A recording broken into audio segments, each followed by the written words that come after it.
Katanya menyona urung mengkawin, syukuran bahwa ganyan adalah mendapat kebahagiaan. Untuk lebih senang, bawalah hadiah kepadanya. Ya, peng hadiah hati. Dapat kontribukan demikian. Wujud hadiah. Walaupun kan barang. Meja kerung dikrek. Tapi baik duk tingkat orangnya dia cetek nyan entuk watai tapu kahwin anak katanya ya tetap. Acik watai mai katanya. Ya, nyan katok tinggal lain. Orangnya katok tingkatnya tu.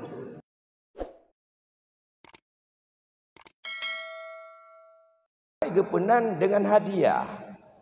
Pemberian tanpa imbalan juga kepada orang lain dari seseorang. Tapi niat katanya hanya untuk membahagiakan dia. Untuk menghargainya. Untuk memuliakannya. Untuk menyanjungnya. Untuk segala macam yang sifatnya adalah penghormatan, memuliakannya, tajuk sesuatu cuma-cuma kepadanya, maka itu disebut dengan hadiah. Ya, anak memandang pergi urung butuh, anak butuh, tidak memandang antara apakah dia itu sangat perlu mengharap atau tidak, itu sifatnya hadiah. Ya. Maka dalam konteks hadiah ini adalah punya resiko. Bila pemberian itu niatnya ada sesuatu di balik keinginan untuk menjadi agar terpengaruh dengan hadiah itu hati orang yang menerima hadiah dalam rangka untuk menggulkan daripada perbuatan atau aktivitas yang ada hubungan dengannya, yang sifat jika tanya nak urusan dengan gatnya ngan mulus ngan lancar tak ambil hadiah berayu nyan jiwa kepada resiko je keharum. Jadi bahkan tautan antara hadiah. Maka dalam hadiahnya yang pertama prinsip juga tahadu kata Rasulullah. Wa tasafahu innahuma yazulu hirrus sadri. Saling memberi hadiahlah oleh kalian. Dan saling berjabat tanganlah kalau ketemu. Dua hal tersebut bisa untuk menghilangkan panas hati. Bisa menghilangkan penyakit hati. Dan bisa untuk memperekat rasa ukhuwah dan kasih sayang. Maka dianjurkan Rasulullah. Hadiahnya geyu Rasulullah. Saling memberi hadiahlah kalian. Menyertai tim saling beri hadiah. Mudah-mudahan hana sifat dalam hatinya bengek. Hana sifat iri, hana sifat dengki, hana sifat buruk sangka, hana sifat daripada bermacam sifat-sifat buruk dalam hati. Karena sifat yang buruk-buruknya itulah harus sadari. Penyakit yang seum dalam hati, yang diperseumnya sehingga kita tumbuhlah penyakit jiwa yang menganggap orang lain itu dari hati karena sudah benci, maka selanjutnya akan menjadilah sebagai buruk sangka dan segala macam. Maka prinsip hadiah geyu. Tapi dalam konteks hadiah ini perlu dijaga batas-batasnya. Kalau di dalam kitab yang sering disampaikan, andai kata seorang hakim sedang menangani perkara dengan orang yang menangani perkara, apakah pihak tergugat ataupun penggugat, dua-dua pihak itu sikit atau besar, tidak boleh bahkan haram ia menerima hadiah. Lanjut tercok hadiah. Kenapa kan hakimnya menjaga hadiah? Meraya-raya hadiah antara orang yang perkara baik tergugat maupun penggugat. Sehingga secara manusiawi dan itu peluang syaitan akan menggoda si hakim itu. Nanti kepada siapa yang akan lebih memihak hukum tidak bisa lagi bersikap adil, istiwa pada sebuah kebenaran, tapi ada sifatnya kasih sayang. Maka yang demikian hukumnya haram karena bisa mempengaruhi jiwa orang lain demi untuk menggolkan. Antara kita kontraktor dengan penender proyek. Karena nak tujuan kami hadiah beri kana tu melima ribu tajuk bengahnya napu tamulau. 5,000 jajan negara. Punya hidayah paling-paling 3 tajak 25,000 tajuk. Punya keatasan karena rencana untuk menang tender tutu kadang-kadang terjuk 2 juta tengok hadiah. Pun hadiah 2 juta tengok. Ini dalam rangka mempengaruhi jiwa. Itu adalah merupakan hadiah yang babun min abwabil riba. Ini peluang terbuka untuk kita buka penyakit riba. Apalagi dalam sebuah pekerjaan. Nah, seperti apa yang kejadian pada masa Rasul.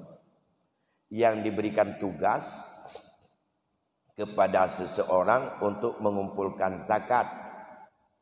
Akhirnya yang mengumpulkan zakat itu mungkin pandai kali cara ngomong dia.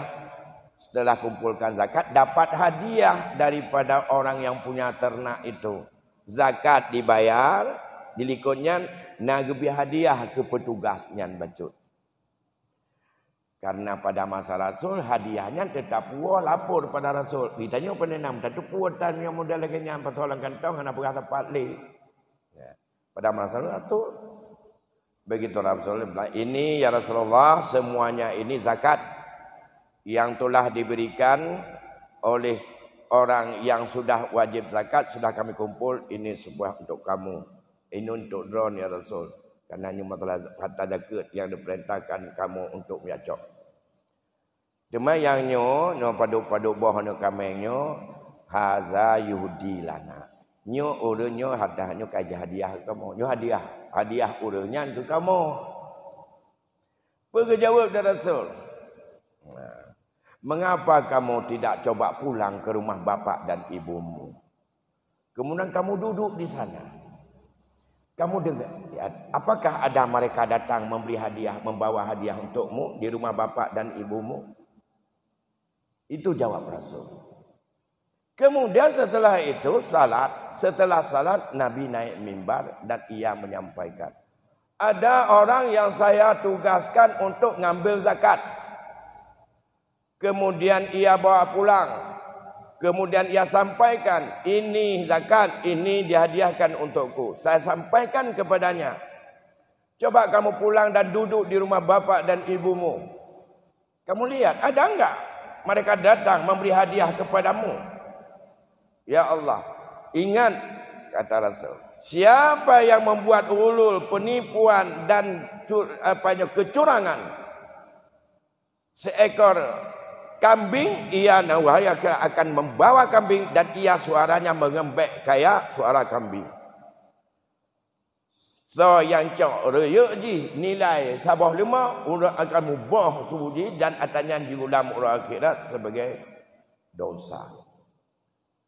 Kemudian di ujungnya Rasul, ya Allah qad balagtu.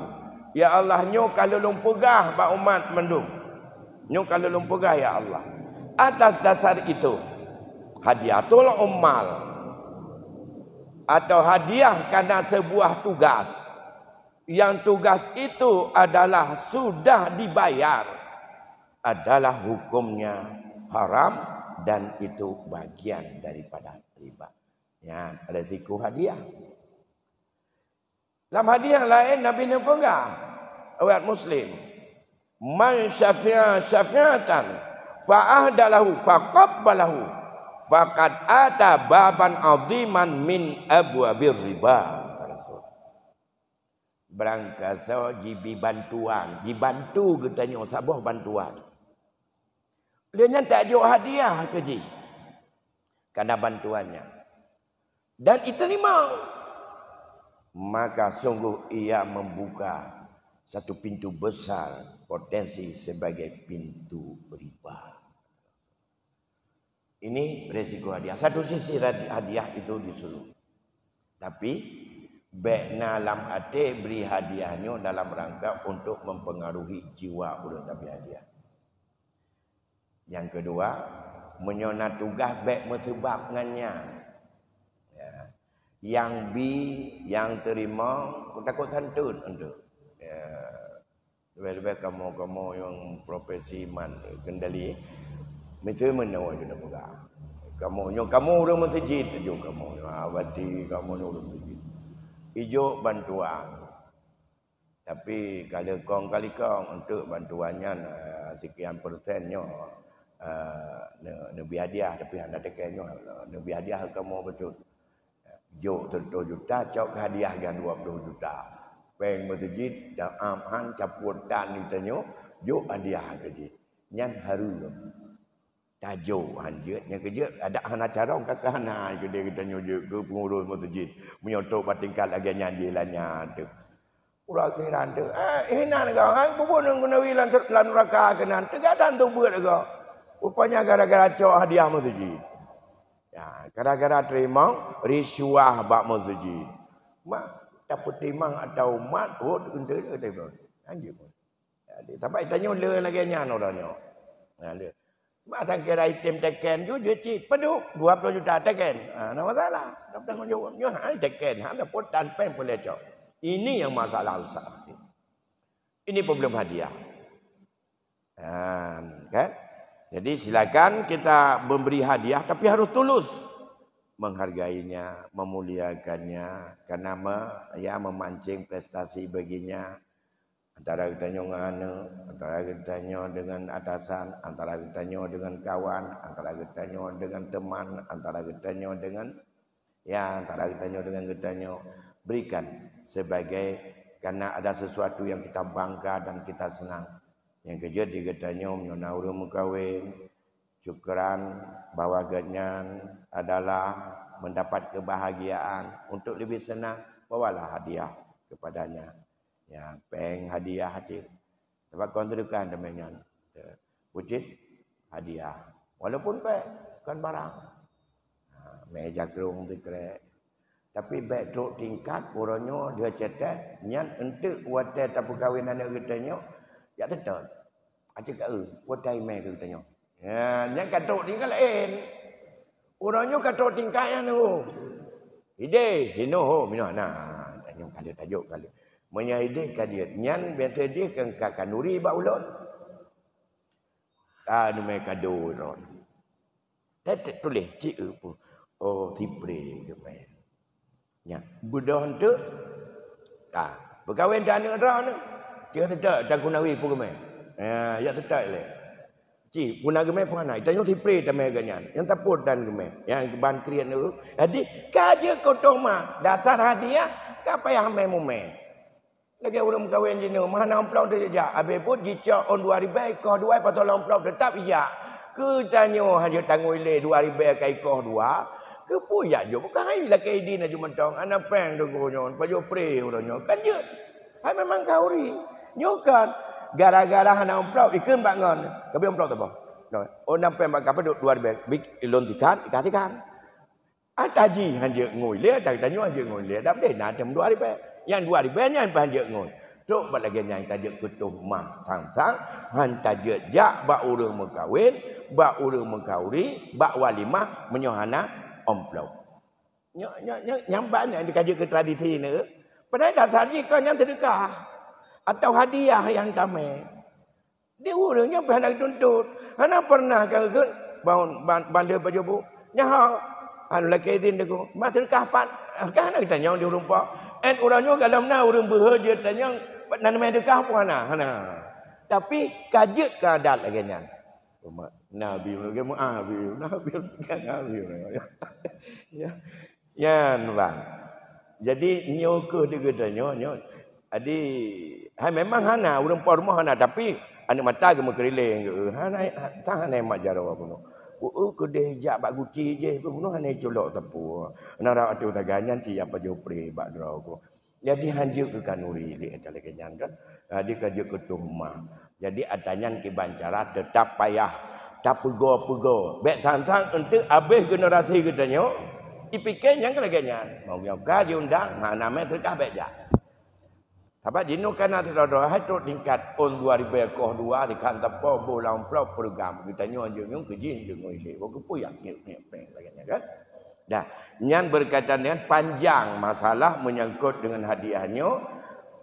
Faktor-faktor yang bisa mudah terpancing dan terseret kita mengharapkan untuk baik, mengharapkan untuk indah, merekat persahabatan, tapi menimbulkan dosa dan juga di situ menggiring kepada ghulul, menggiring kepada riswah, bergiring kepada riba dalam konteks hadiah.